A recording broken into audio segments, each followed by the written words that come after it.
The second I opened that drawer and saw my pills missing, I knew someone in this house wanted me dead, or obedient. And at 79 years old, I'm done being either. My name's Eleanor Wade, and before this morning, I thought I'd lived through every kind of betrayal a woman my age could endure. Widowhood, surgeries, joints that quit without warning. But nothing prepared me for the sight of that empty pill slot, or the small, folded note placed exactly where my medication should have been. You'll get these back when you learn some respect. I read it twice, not because I didn't understand it, but because I couldn't believe anyone in this house thought I'd accept something so disgusting with a polite smile. Downstairs, I heard Lauren, my daughter-in-law, on the phone. Her voice carried that sugary tone she used whenever she was lying through her perfect white teeth. No, she's fine, she said. She just needs structure. She can't take her meds whenever she wants. We're following the doctor's instructions. Funny. My doctor never said that. I felt the familiar pounding in my temples, the warning my blood pressure was climbing too fast. Without those pills, the odds weren't in my favor. And Lauren knew it. I steadied myself on the counter, breathing slow. Panic makes you sloppy. Danger makes you sharp. What I felt now was pure sharpness. This wasn't forgetfulness. This wasn't an accident. This was control, deliberate control. The house looked normal enough as I walked into the living room, sunlight spilling softly across the floor. But everything felt wrong. Too still. Too quiet. Like the walls were waiting for something. On the mantel was a picture of my husband, Frank, smiling like he always did. Gentle, steady. A man who never once raised his voice at me in 52 years of marriage. I looked at his face and whispered, "You'd know what to do." Then my eyes lifted to the corner of the ceiling. The camera. Andrew installed it when I first moved in for safety, but last year he claimed the subscription was too expensive and he shut it down. He thought it was dead. But I knew something he didn't. I still had access. I still had control. And today I needed it. My fingers didn't tremble as I picked up my phone. Not anymore. Not after that note. One tap. A soft click. Every camera in the house blinked awake. And the very first thing I saw on the live feed was Lauren doing something that told me this wasn't the beginning of the problem. This was the middle of her plan. Because she wasn't just hiding my medication. She was hiding something else. Something I wasn't supposed to see. The moment I saw Lauren on the camera feed, digging through a drawer that wasn't hers, I realized she wasn't hiding one thing from me. She was hiding several. And whatever she tucked away next made my stomach turn cold. She didn't know the cameras were running again. She didn't know I was watching her from upstairs, my phone angled slightly, so I could see every detail. She opened the same drawer where she'd stashed my medication the night before. But this time, she wasn't holding pills. She was holding my mail. Envelopes I never saw. Bills. Statements. Even a letter with my attorney's name printed in the corner. She flipped through them like she owned the place, like she owned me. Then tucked everything into a folder labeled House, Personal. My name wasn't on it anywhere. My heartbeat spiked again, not from fear but recognition. This wasn't forgetfulness. This was a pattern. I watched her chew on her lip, thinking, calculating. The way she always did when she was planning how to handle me. She closed the drawer, smoothed her hair, then marched down the hall like she had a timeline to keep. I switched cameras. There she was again. This time in the hallway outside my room. She paused, leaned close to my door listening. Waiting for weakness. She'd been doing that for months. Hovering. Monitoring. Correcting. Treating me like a disability she needed to manage. When she finally walked away, I let out a breath I didn't realize I'd been holding. I needed to think. Fast. My blood pressure was still too high, and every minute without my medication was a roll of the dice I couldn't afford. I stood from the chair too quickly. A rush of dizziness slammed into me. My vision fogged at the edges, and I grabbed the armrest to stop from collapsing. I'd had this condition long enough to know the warning signs. One fall could change everything, and not in my favor. I sank back down, breathing slow, waiting for the room to right itself. No panique. I needed clarity, and clarity was something I still had. When I finally steadied, I brought up the camera feed again. Lauren was now in the kitchen, talking to someone on speakerphone. Her voice was low, urgent. She's pushing again. If she keeps acting confused, we'll have to step in sooner rather than later. Confused? That damn word again. Then the voice on the other end said something that made my blood run hot. Does Andrew agree? Lauren hesitated. Yes. Most of the time. Most of the time. So my son, my only child, wasn't fighting for me. He was surrendering me piece by piece. I didn't cry. I didn't gasp. I didn't break. Instead, something inside me locked into place. Something older than fear, older than obedience. Resolve. I saved the recording. Then another. Then the entire audio file of that conversation. If they wanted to build a case that I was confused, they forgot one thing. I wasn't just remembering. I was recording. And as I watched them whisper in my own kitchen, thinking they were safe, a single, steady thought formed in my mind. I need help, but not from anyone in this house. Because the next phone call I made wasn't to Andrew. It was to someone who actually remembered who I used to be. The moment I dialed the number, my hands stopped shaking, because I wasn't calling for comfort. I was calling for truth. And truth, unlike the people in that house, has never lied to me. I pressed the phone to my ear and waited. 1 ring. 2.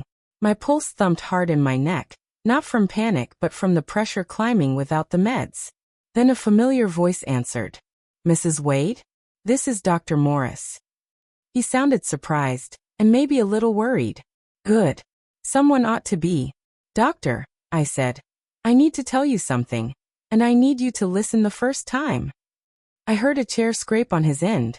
All right, he said. Go ahead. I told him everything. Not dramatically. Not with tears. Just plainly. The way truth likes to be told. The hidden medication. The note. The mail I never received. The way they spoke to each other about me like I was a problem to be managed. Silence filled the line. Then, in a tone I hadn't heard from him in years, he said, Eleanor, this is medical neglect. Hearing it aloud shocked me less than I expected. Maybe because I'd already known it. Maybe because naming something makes it real, but also manageable. Can you get here today? He asked. I can try, I said. But I can't tell them. They'll find a way to stop me. I'll arrange transport if needed. Just leave the house. Don't argue. Don't explain. A pause. And if you feel faint, call 911 immediately. When the call ended, I stared at the phone in my hand.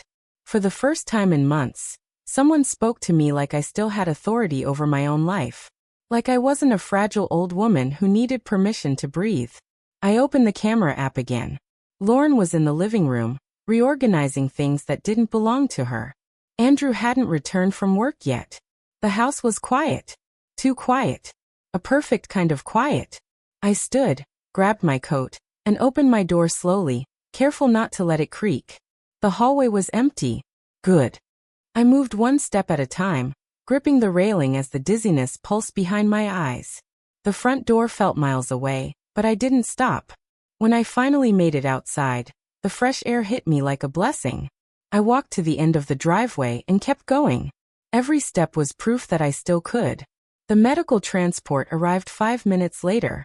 A young driver jumped out. Tattoos, warm smile, respectful tone. He offered his arm, and I shook my head.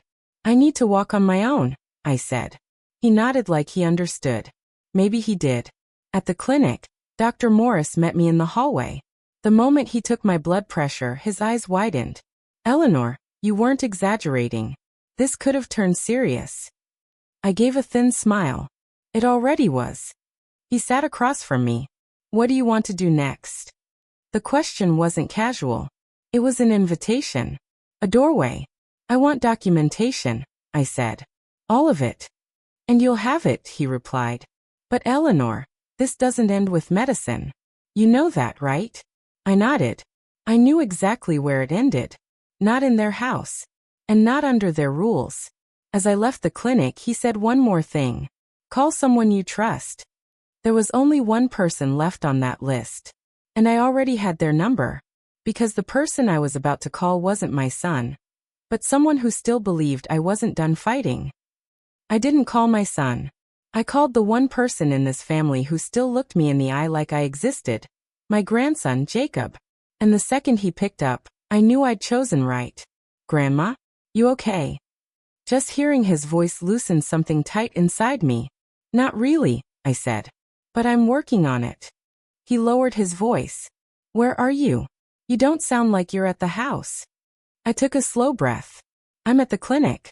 I had to come alone. Silence, then a sharp inhale. Alone? They let you walk out alone? They didn't know I left, I said. And if they did, they probably would have stopped me.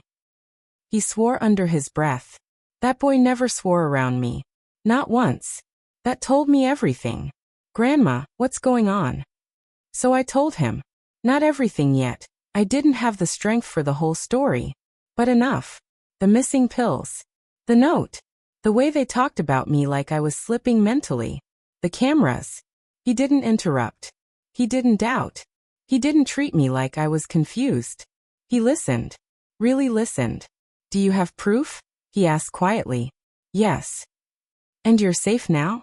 For the moment. Okay, he said, voice steadying itself. Then we're gonna handle this the right way. I'll drive up this weekend. No, I said immediately. Don't come until I'm ready. There are things I have to put in place first. A beat. Then. Whatever you need, Grandma. You tell me. That's the thing about grandkids. They see the parts of you your children forget. After we hung up, I stepped outside the clinic and sat on the bench near the entrance. The late afternoon sun felt warm on my cheeks. My dizziness had settled thanks to the medication Dr. Morris restarted. But my mind was spinning with something else entirely. I needed legal protection. Real protection.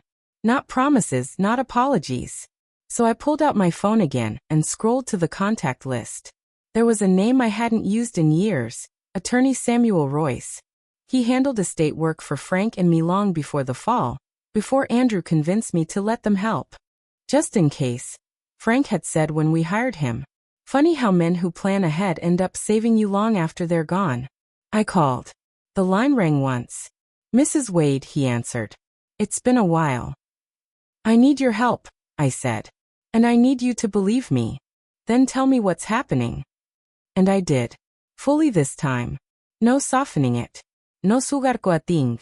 When I finished, he exhaled slowly. Eleanor, he said, this is serious. I know. Do you have evidence?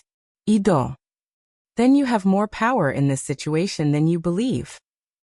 Power. I hadn't felt that word apply to me in a long time. Come in tomorrow morning, he said. We'll take care of the rest. When I hung up, a strange calm washed over me. Not peace. Peace comes later. This was preparation. A different kind of strength. The quiet kind.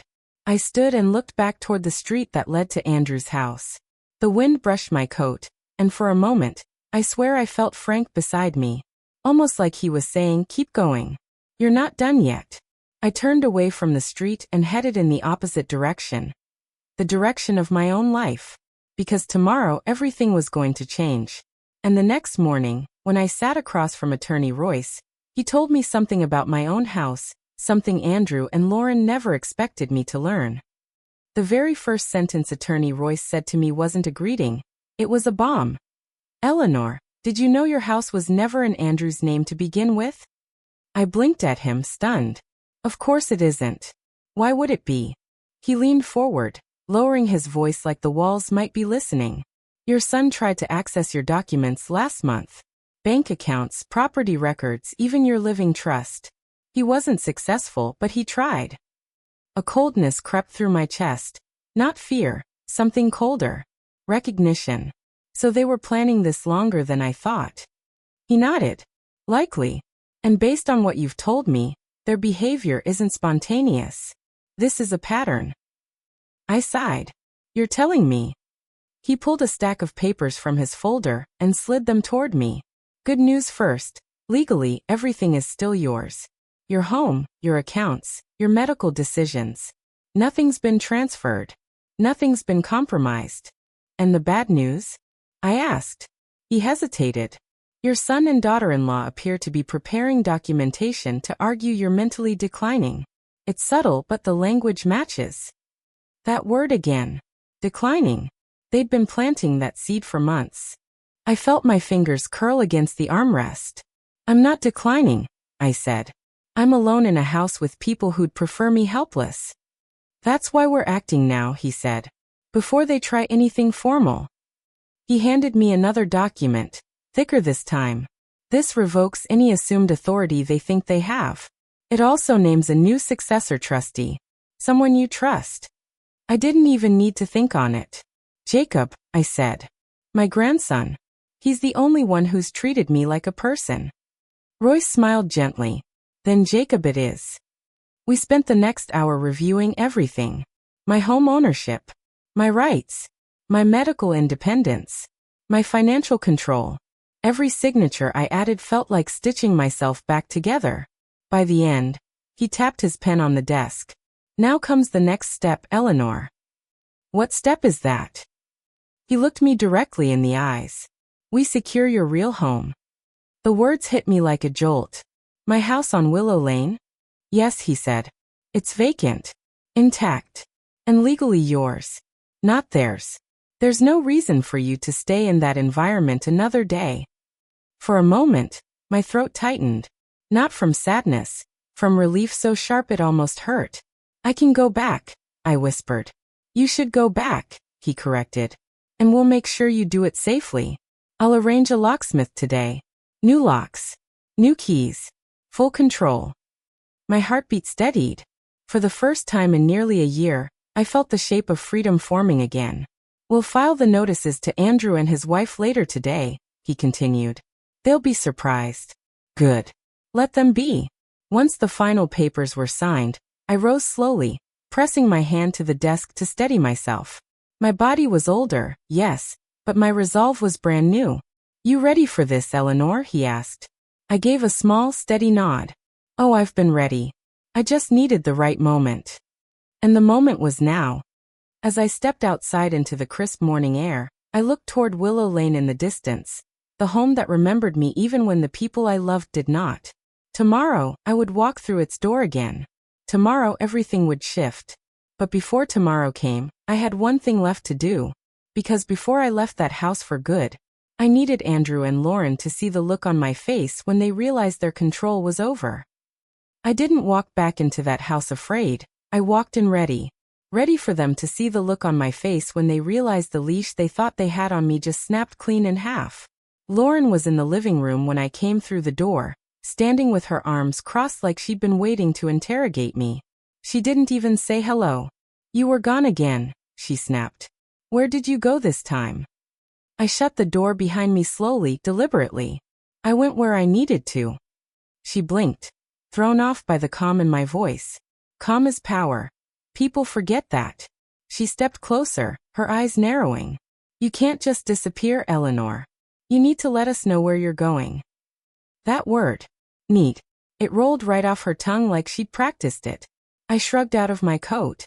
Funny, I don't remember ever signing paperwork that put you in charge of me. Her jaw tightened.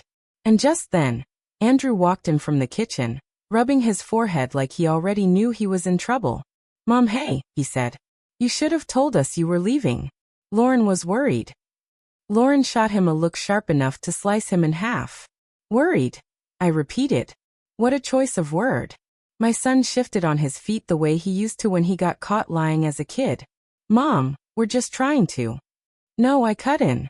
You're trying to manage me. There's a difference. Lauren's lips curled slightly, like she was ready to argue, but she didn't get the chance. Because that's when both their phones buzzed at the exact same time. I watched the moment they looked down. Watched their expressions shift. Watched the blood drain out of Lauren's face first, then Andrew's. The emails had arrived. The legal notices. The revocation forms. The documents making it clear they had zero authority over my medical, financial, or personal life. Lauren's hands actually shook as she read. Andrew looked like someone had pulled the floor out from under him. What is this? He whispered.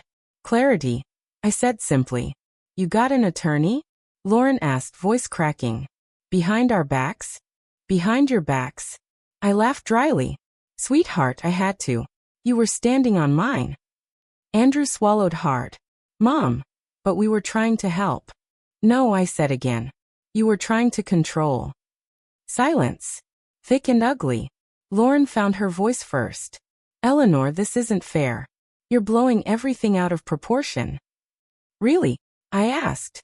You hide my medication, confiscate my mail, call me confused behind my back, and lock doors in a home that isn't even yours. And I'm the one overreacting? Andrew's face twisted. Mom, the pills were just. Don't, I said softly. Don't lie. I have it on video. Lauren went rigid. You recorded us? No, I said.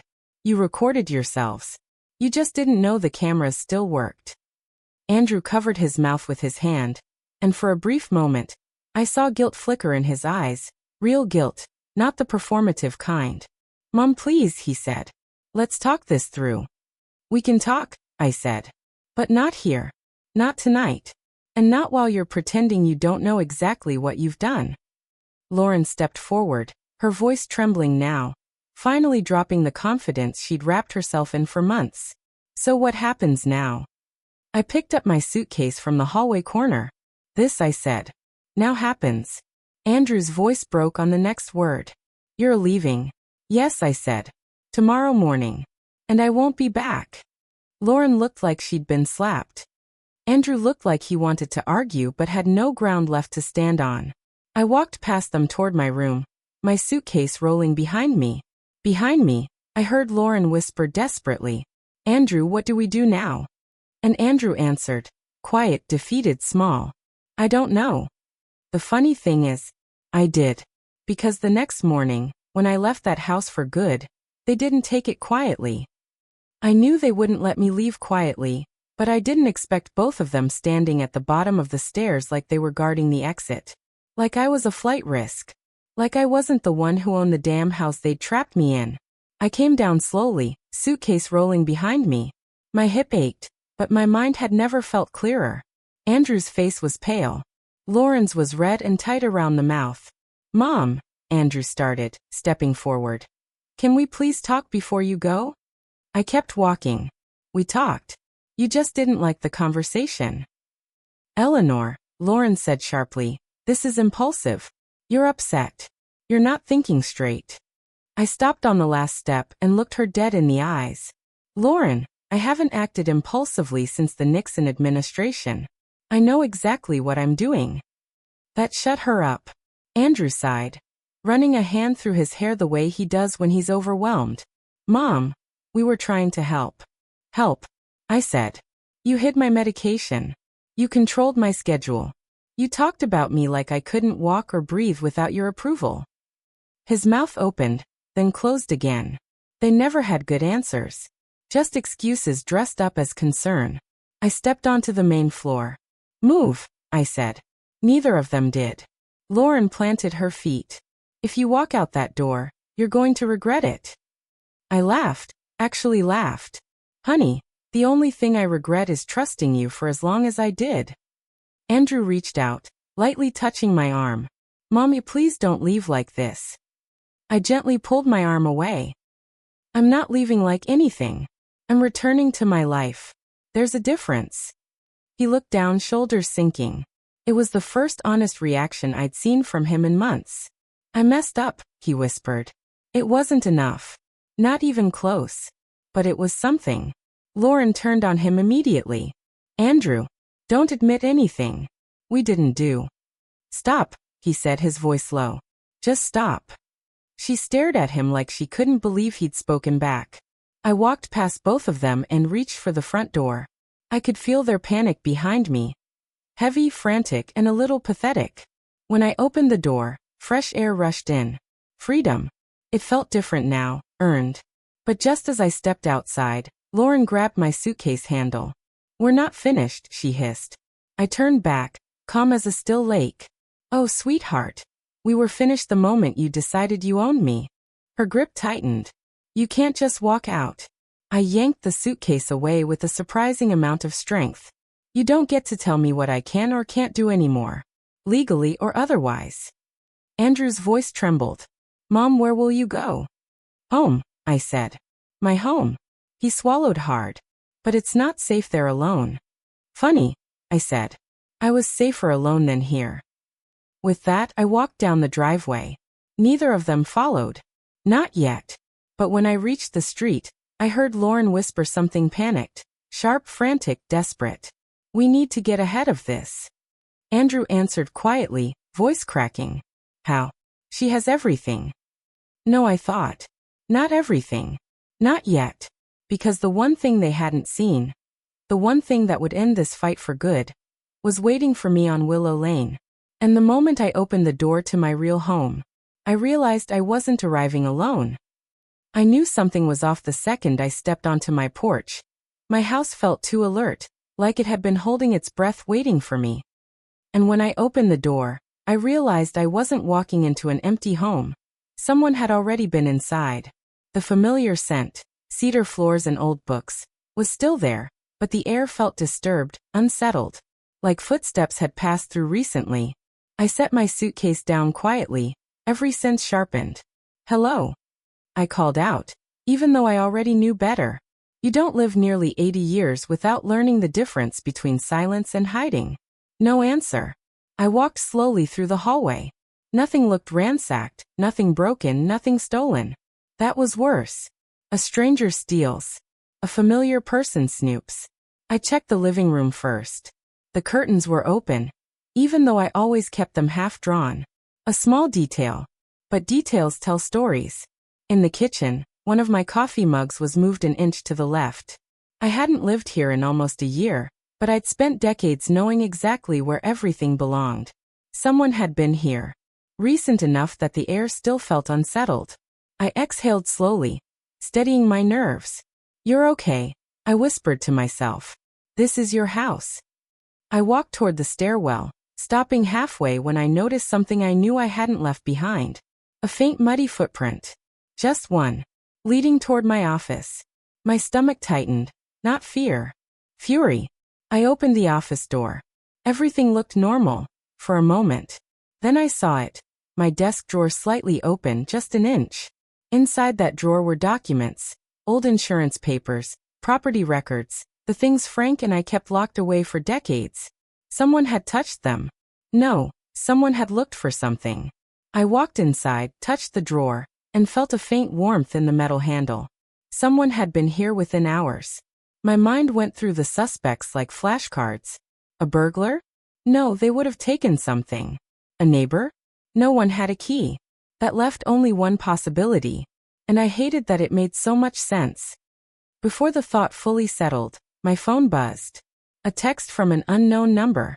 "Check your back door." My heart thumped once hard. Then I moved. I walked through the hallway toward the back entrance, each step slow and deliberate. When I reached the door, I saw it instantly.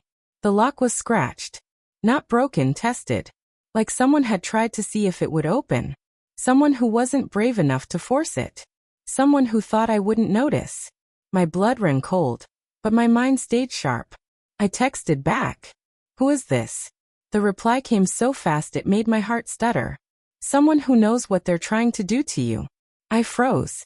Another text arrived before I could breathe. "And they're not done yet." My hand tightened around the phone. Because I realized something in that moment.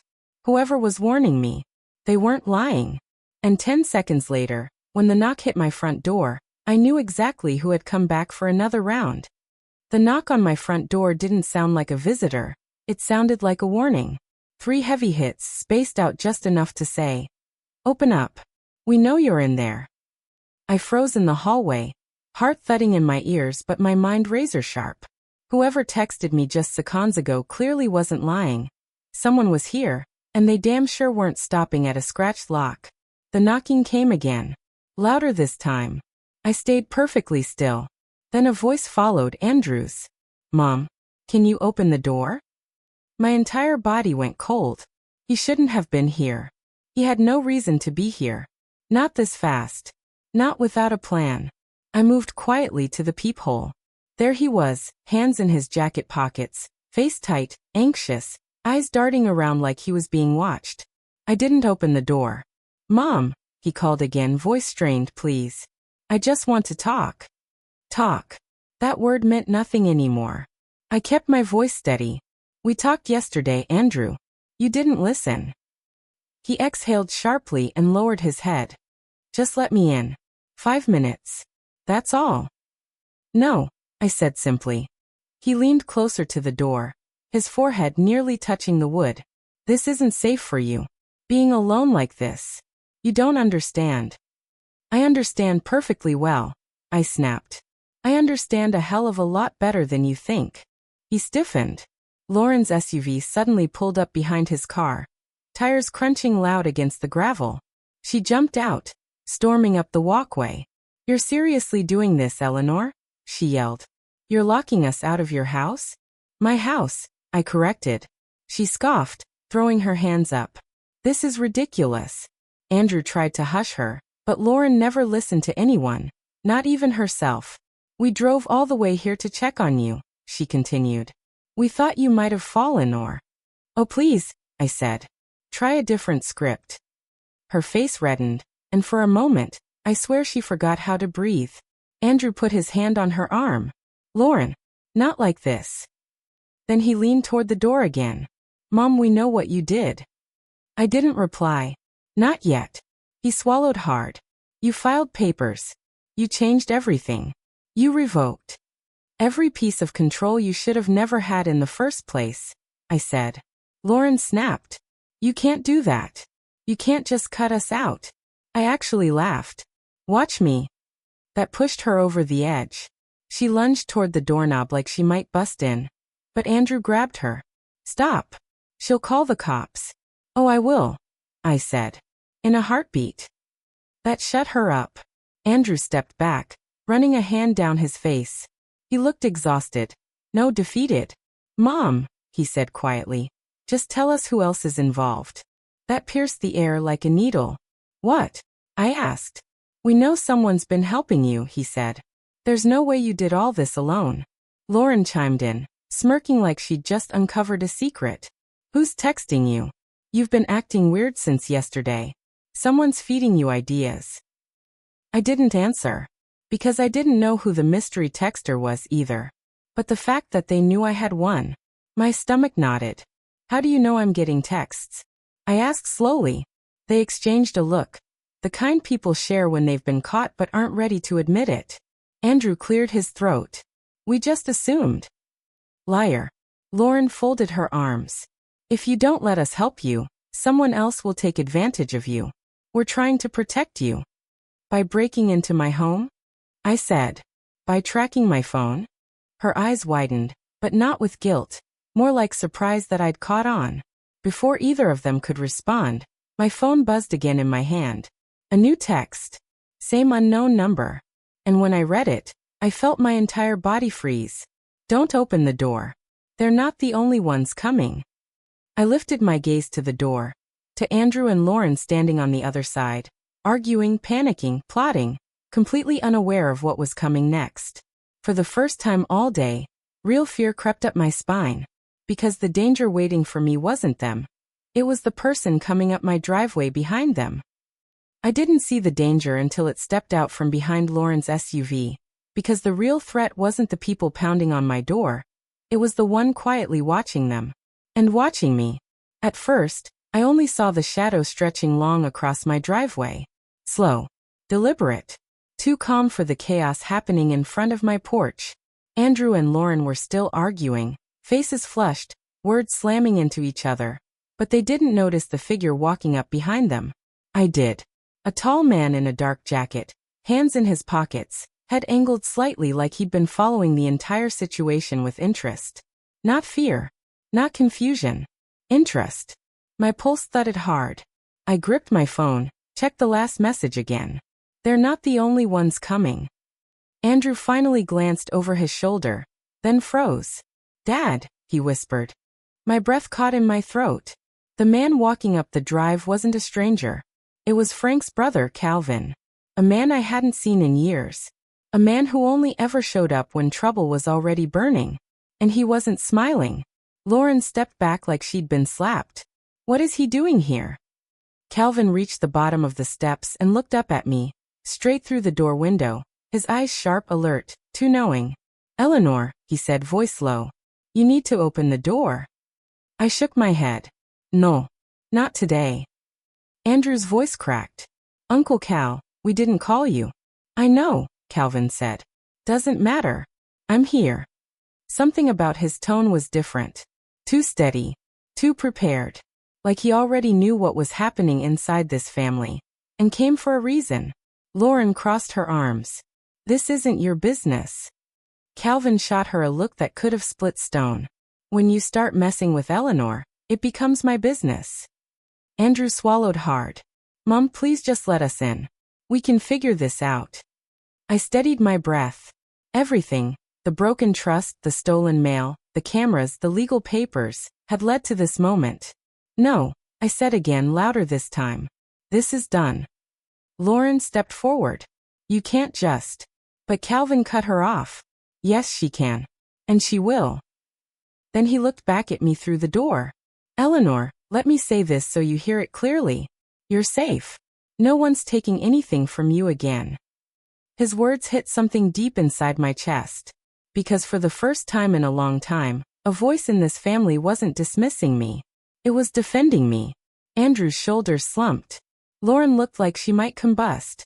I spoke through the door, steady and certain. I'm staying here. Alone. I've talked to my lawyer. The papers are filed. This house is mine. My decisions are mine.